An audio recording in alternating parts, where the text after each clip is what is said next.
Gracias por seguir en la compañía de Haciendo Ciencia Política, este programa que es auspiciado por la carrera de Ciencia Política y Gestión Pública.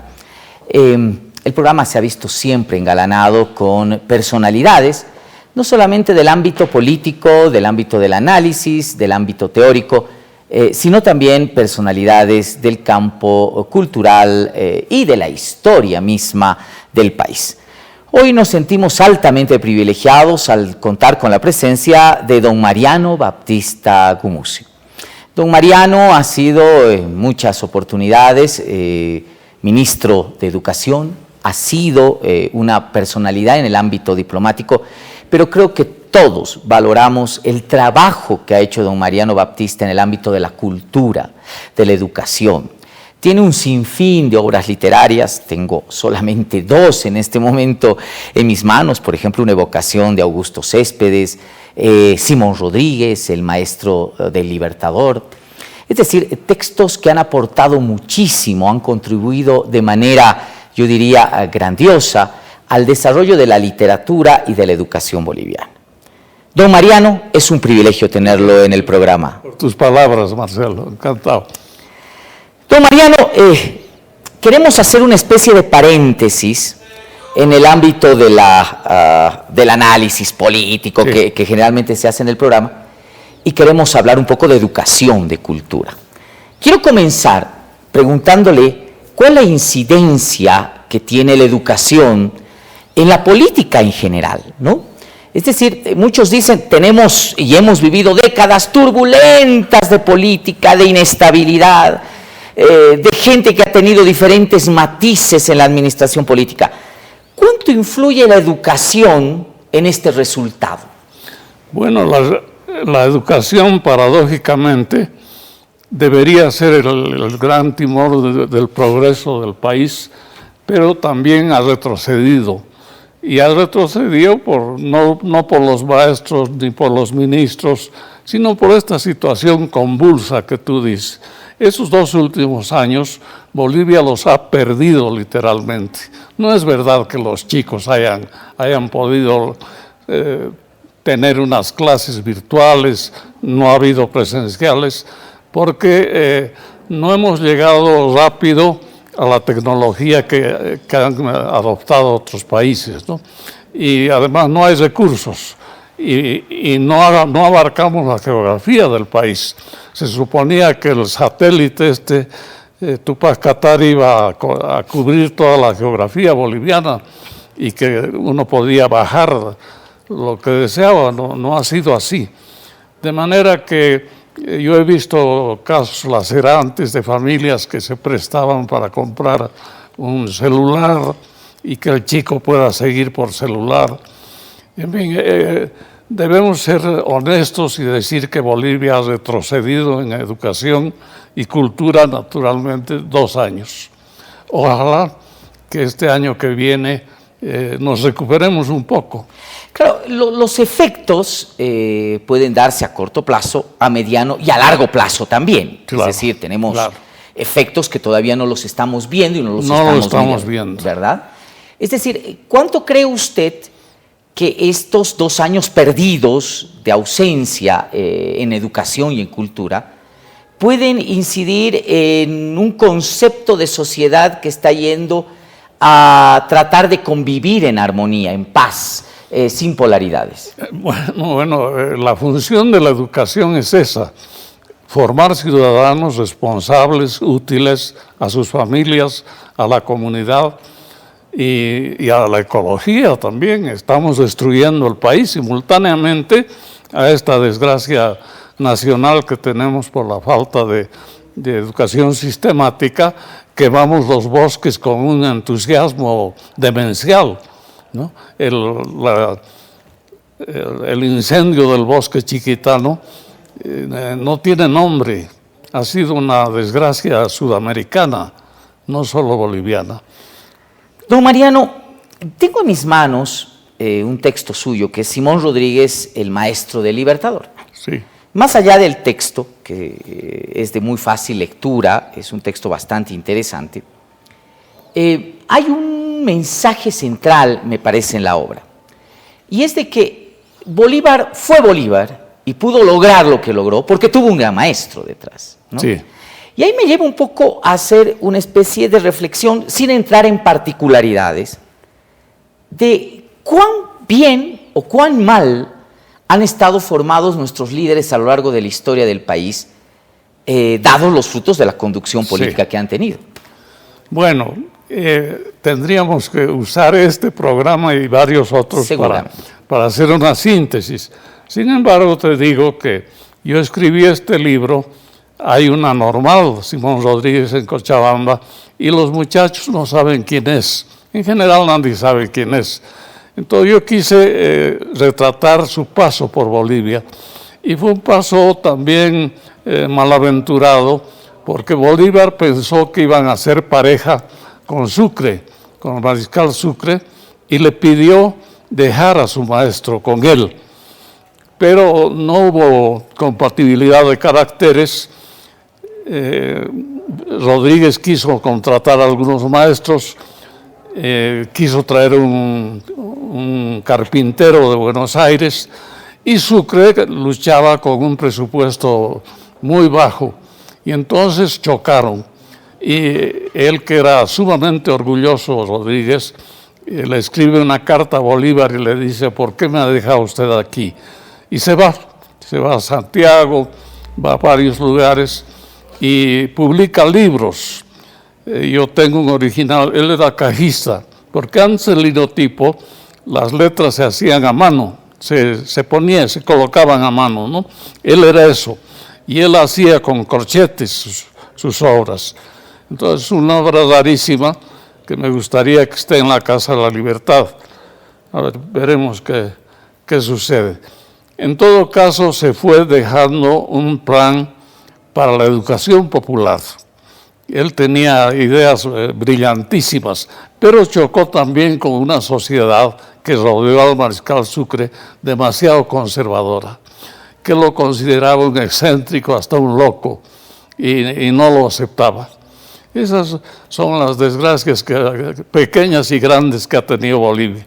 Tú me preguntabas cómo hemos manejado la educación en el pasado. En el siglo XIX, el tributo indígena, que era el que sostenía el presupuesto nacional, servía para sostener al ejército. El ejército era la chupa sangre del organismo nacional, ¿no? Intervinimos en la Confederación Perú-Boliviana, la lucha de los caudillos militares, la lucha más difícil todavía de los pocos civiles que querían hacer una sociedad a la francesa, pero fracasamos como los demás. Sin embargo, los otros países, a algunos les fue mejor. Argentina, hace medio siglo, era un ejemplo del mundo, era el 10º país en el mundo, pero las circunstancias políticas lo han llevado a donde está ahora, ¿no? Terrible. En todo caso, ya en el siglo XX y principios del siglo XX, se crean las escuelas de Cristo del Padre Zampa en Potosí, y luego el gran experimento Barizata con Elizardo Pérez, ¿no? Así es. Luego viene ya la estabilidad de la Revolución del 52, que es un gran paso democratizador. Se llena el campo de escuelitas, ¿no? De una educación de élite a una educación de masas, y era la consigna. Después vienen los 18 terribles años militares, ¿no? que como estamos ahora, no hubo progreso en el país, no hubo progreso, salvo una que otra obra importante, en fin, fueron 18 años. ¿De oscurantismo educativo, podría llamarse? Sí. Y después hemos venido ya a esta pseudodemocracia en la que dos sectores sociales se disputan el poder, y unos dicen una cosa, que hubo fraude, otros dicen que hubo golpe, y en esa discusión bizantina seguimos perdiendo el tiempo. ¿Por qué le dice pseudodemocracia, don Mariano? ¿Por qué le dice pseudodemocracia? Porque solo la mitad del país está gobernando. una mitad del país. No se sabe si es mayoritaria en los votos, pero el resto no es consultado. Por eso hemos tenido tantas convulsiones, ¿no?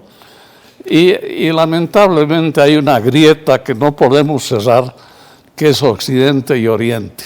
Tenemos que buscar un modus vivendi fraternal, amistoso, comprensivo, incluyente, con Pando, con Beni, con Santa Cruz, con Tarija, porque así el país no va a avanzar tampoco.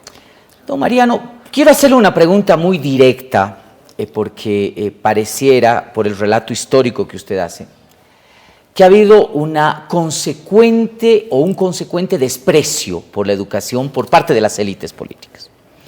Es decir, pensando en el realismo político de la manera más, yo diría, más dura, pero que no se aleja del realismo, ¿a las élites políticas les conviene un pueblo poco educado, poco instruido? Evidente, a un sector le conviene, porque un país ineducado, un país no instruido, es un país dócil, al que se lo puede llevar como un buey, ¿no? Y a la larga es el país el que sufre. Pero es verdad eso. Yo noto en los últimos años un menosprecio en sectores, no voy a decir de qué lado, hacia la lectura, hacia la cultura, hacia los libros. Y una versión muy curiosa de ignorar la república, ignorar la colonia y hacer un salto de garrocha al Incario. El Incario fue la última invasión antes de los españoles. No es que estaban aquí, ellos estuvieron un siglo, pero sometieron a los aymaras y a otros pueblos.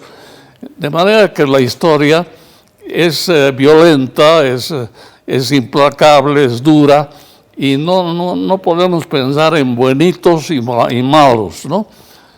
Todos están hechos de barro. Y al final la historia le escribe siempre el vencedor, y el vencedor además, a veces subyuga, aniquila al que ha perdido. Así es. ¿Cómo rompemos esta espiral, ¿no? Es decir, me conviene darle menos interés a la educación. ¿Por qué? Porque así voy a tener mayor capacidad de dominio, parecieran pensar esas élites políticas a lo largo de la historia del país. No vamos a simplemente establecer una en específico. Sí. ¿Cómo rompemos esa espiral, don Mariano? Mira, es la pregunta del millón. Por supuesto. ¿No? Pero evidentemente debemos partir del hecho de que sin buena educación no hay progreso en el país. Eso lo prueban los tigres asiáticos, lo prueba el Japón, lo prueba Vietnam del Sur, que es una maravilla. Bueno, para no hablar de la China, que ha derrotado en cierto modo a la pobreza, ¿no? Con un régimen implacable, rígido, marxista, pero lo ha hecho. Hay diversas fórmulas. Pero hay supérstites de esa tendencia todavía. Mira el caso de Cuba. Cuba no va a progresar y cada vez está más hundida en la pobreza porque se ha aferrado a una ideología superada por la historia, ¿no? Así es que, en cambio, hay estos ejemplos del Asia que en una generación o en dos se han puesto al nivel, no del primer mundo, pero casi estamos en el segundo mundo ahí. Muchos apuntan, don Mariano, que el proceso de liberación de la educación ante esta lógica de desprecio que tienen las élites políticas va por el camino de la interculturalidad y la descolonización, que ahora son dos ingredientes centrales, por lo menos en el discurso educativo. ¿Qué opina usted de ello? Sí, yo opino que no tienen sustancia, sobre todo la descolonización. ¿Qué se pretende si todo es occidental aquí? Todo lo que usamos viene de Occidente, ¿no? Desde el avión presidencial, el celular, el tweet que le gusta usar al exmandatario. Toda esa tecnología viene del Asia o de Europa y América del Norte. Entonces, debemos apoderarnos de esos instrumentos y no menospreciarlos, porque, ya te digo, el camino de Nicaragua, de Cuba, está vedado al progreso. Don Mariano, para echarle fin a este vistazo muy rápido, la universidad. El papel de la universidad en el proceso educativo y, por supuesto, la consecución de una mejor sociedad. ¿Cuál es este papel? ¿Cómo lo vislumbra usted? Haciendo, por supuesto, una retrospectiva que le permita tener un horizonte de visibilidad. Bueno, yo no estoy en la universidad, nunca he sido catedrático, pero siempre he visto con afecto la labor de la UNSA, por ejemplo. Perdón, don Mariano, la historia del país ha estado impregnada por la historia también de la universidad, definitivamente. Claro, ¿no? claro que definitivamente. Sí, desde la Universidad de San Francisco, que fue el semillero, por supuesto. ¿no? De la cual usted sí ha sido parte leyendo la biografía. San Andrés, claro. Creada por el mariscal. Todas las universidades han aportado mucho. Me imagino que hay que hacer ajustes. Aquí en esta universidad ha habido unos desórdenes terribles el otro día que se han pacificado con gas. Pero bueno, serán anécdotas del camino. Pero yo creo que el papel de investigación, de enseñanza, es muy importante en la universidad.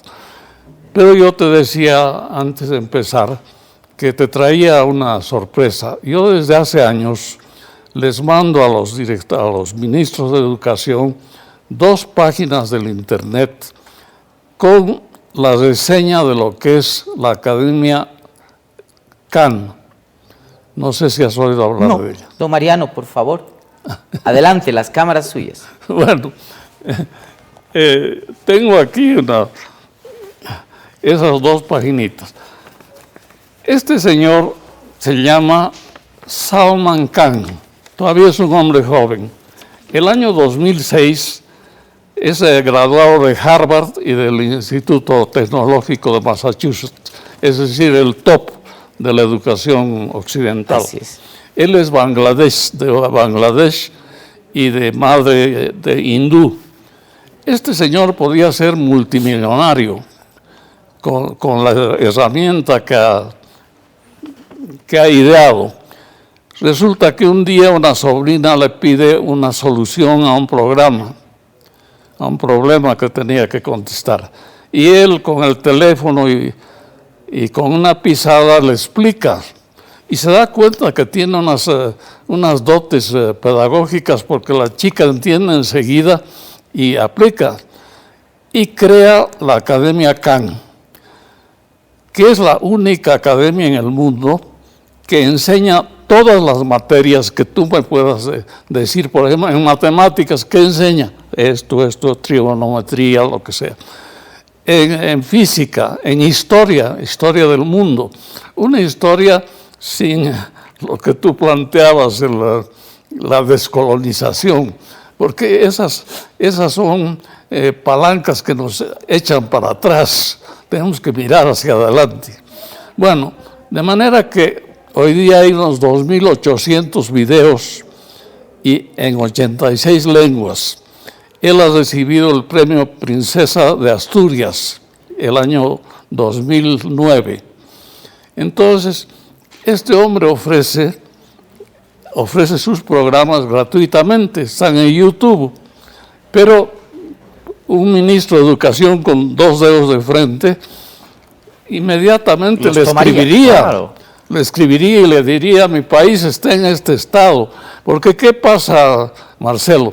Esas clases que con muy buena voluntad dan nuestros profesores, yo las encuentro aburridas. La clase frente al pizarrón, ¿no? Así ya no se use tiza, pero igual resultan muy aburridas. Este hombre tiene el knack, el secreto de hacerlas amenas. Estados Unidos enseña a leer y escribir a todos sus niños. Tú sabes que es el melting pot. Claro. Ahí hay vietnamitas, así es, coreanos, qué sé yo.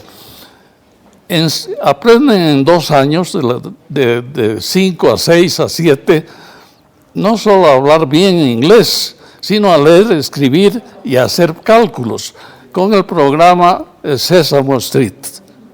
No sé si has oído hablar Sesame Street. ¿Por qué no tenemos una versión en español? Aunque cueste algo, que no va a ser mucho. Hemos gastado tanto en comisiones de profesores, de no profesores, que si la universidad.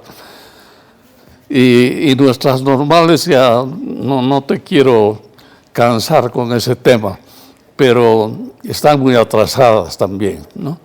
Así es que yo creo que debemos abrirnos al mundo, no ver nuestro ombligo y aprovechar a fondo.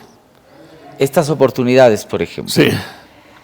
Siempre es un privilegio poder conversar con usted, don Mariano. Ha sido un gusto conversar con usted, un privilegio. Gentil. Yo creo que los aportes, las recomendaciones que usted puede dar en el ámbito de la educación, de la cultura, son muy importantes. Aunque los pesimistas dirían, hoy día son menos atendidas que en otros tiempos. Claro. Pero yo creo que lo peor que podemos hacer es rendirnos. Exacto. ¿No? Y hay que seguir en la batalla. Que se pierde la esperanza, ¿no? Así es. Y lo único definitivo es la muerte. Así es que todo se puede revisar, cambiar, mejorar y vivir fraternalmente. ¿Por qué no lo podemos hacer? Yo creo que usted nos ha dado la respuesta en el programa, porque no hemos tenido un propósito educativo, educación para la paz. Es verdad. Que yo creo que ese es el tema central. Es verdad. ¿No? Ese es el tema central. Sí. Muchísimas gracias, don Mariano. Encantado, Marcelo, y quisiera que tú hagas también un llamado al ministro, que no lo conozco, que se interese en lo que hemos dicho, ¿no? Ojalá que algunos de sus colaboradores, tenemos un ministro nuevo, despierte a estas realidades. Muchas gracias, don Mariano. Encantado. Amigos, muchísimas gracias por su atención. Nuestro tiempo se ha cumplido. Hemos tenido el privilegio hoy de haber hablado con don Mariano Baptista Gumucio, un hombre de mucha experiencia e indudablemente con aportes riquísimos. Buenas noches.